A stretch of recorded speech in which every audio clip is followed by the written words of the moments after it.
Hi, it's Sarah here from Crafting and Stamping, and I'm back with another quick card. And my quick card today uses the split card textures dies. These are a couple of dies. I'm going to show you the other one in a moment. It's on my cut and emboss machine at the moment. You get two different dies to use with this.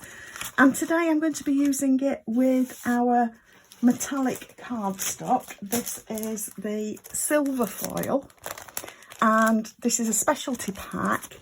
It's another of the specialty packs that is now available during Sale-a-bration, which is only on until the 31st of August. And in this pack you get 3 different silver metallic foils.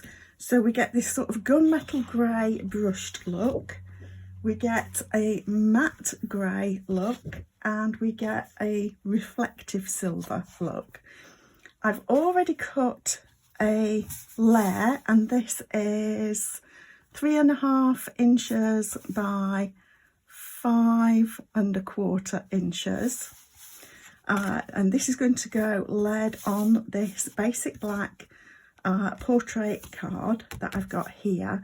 And like I say, I've already die cut the textured die from another pattern of the silver foil. Let me bring that in, because I wanted to show you. I'm actually pretty good at getting these on centrally. I've put this offset to just be able to give you some tips for this, because if you're trying to get this squared up on a card front layer, then it sometimes does slip as you're putting it through the cut and emboss machine. And the problem with the beautiful foils that we've got is that if you put any adhesive on them, it spoils the look of the foil. So I don't recommend using washi tape or post-it notes for these foils. What I would suggest is, if you think that there's a risk of it going a bit wonky, as it has done here, then cut your card front bigger than you need so that we can trim some off. And that's exactly what I'm going to do with this. So I've die cut this, and I'm just going to peel it back and knock out the little bits that are still stuck in there. So you can see that we have, like I say, the 2 dies. I'll just move that to one side and clean that off fully later. So we've got a sort of squared off one, and we've got one that actually has got triangle shapes within it, you can see. But they've got a more curvy look to them rather than this squared one. So this might take a little bit longer than usual today, because I just want to give a few tips for this. So we've got this, and it's obviously wonky, so it's not going, and it's actually bigger than our card front.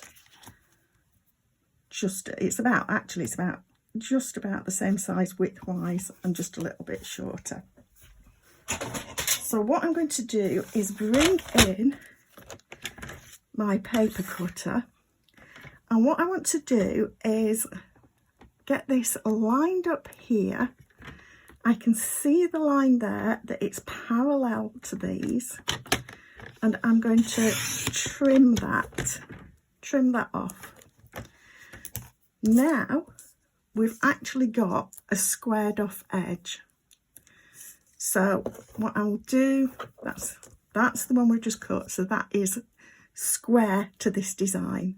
So what I'm going to do now is go all the way over here and cut that one, and that means that this is now also squared off. So I'm going to turn it that way and pop this along. Again, I can see that that line is parallel with these, so that makes it good, and I want to make sure that that cut line is within the edge of my card. So now we've got 3 sides that are squared off, and all that remains is for us to do this last one.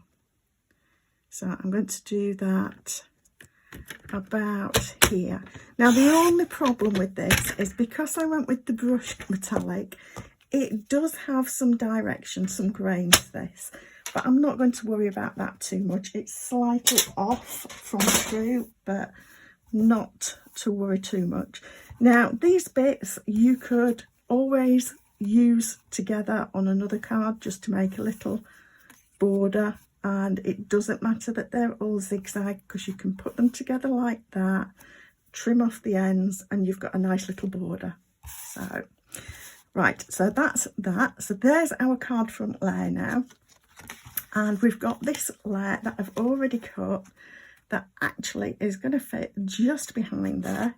I might just want to take a sliver off here now. Let's see how this works. So I'm actually going to put this so that this is at the base. So if you have to cut a card like this, you're not going to necessarily have as thin a border as I would usually do around here. But it's, like I say, it's just something, if you're new to die cutting and that happens to you, that the die slips, then at least you know that all is not lost. So I've just taken a little bit off that. I'll take a little bit off here. And that's what you might have to do to get these layers to work together. So what I want to do now is adhere this centrally to here. So I'm going to grab my seal to do that.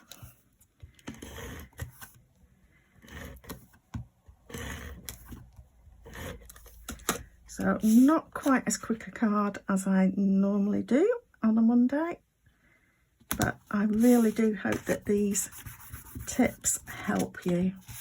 So for this bit, I'm going to use our, what do we call them, foam adhesive strips. You could just use edge pieces of dimensionals, but these work so very well. So I'm going to grab a strip and peel it up from there, and I can put that then down one side of here. We've got a piece here that it might just, I think it's going to just fit behind here. So I'm not doing any measuring, I'm just eyeballing it and snipping.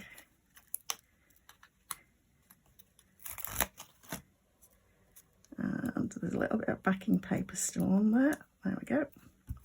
So I'm now going to stand up so that I can see where this is going. And I've still done that a little bit long, so let me just snip a little bit more there. And if that one was a little bit long, actually what I'm going to do is I'm going to pop it just on this bit here. So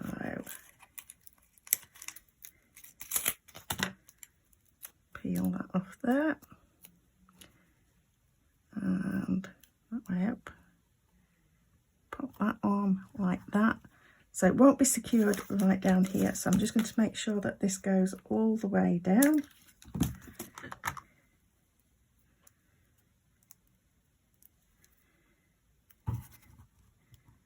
Like that. And then I'm going to want another piece. Let's check the length of this one. So we want another piece down this edge.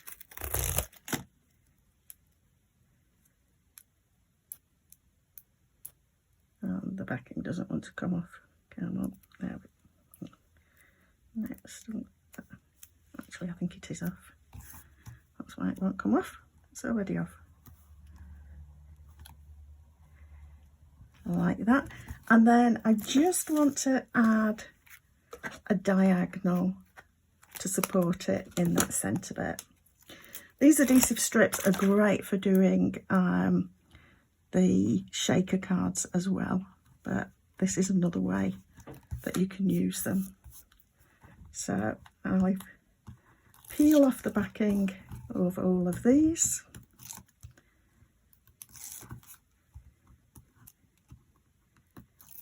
Like that. And then I'm going to hover over to try and get things central and pop that on like that. And then to finish it, I'm just going to use a sentiment strip. And I just wanted to share, when I cut a part sheet of A4 card for my inserts, there's always a little bit that I'm chopping off the end. So this is the bit that I am going to use now. I've got a happy birthday sentiment, and what I'm going to do is actually stamp this, stamp it like that, because I'm just wanting the happy, and I just need to be careful that I don't smudge the ink on this. Normally I'd leave it to dry just a little bit longer. So I'm going to snip off the edge. Actually, that wasn't quite enough. I'm trying to go close to that end. That's made a bit of a mess of that. Let me do that again. There we are. And snip it off again on that side. So that gives me the happy. And then I'm going to stamp again, make sure that that's properly inked, and stamp that like that.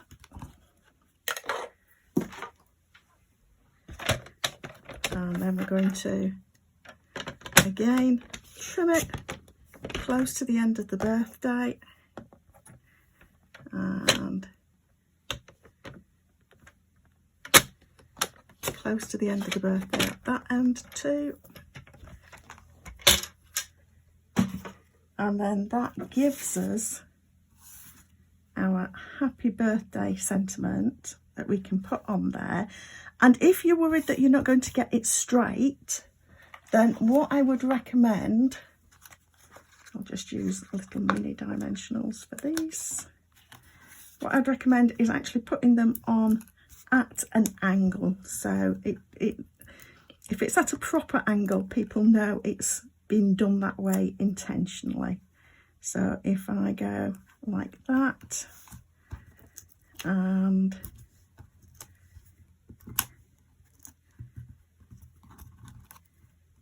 like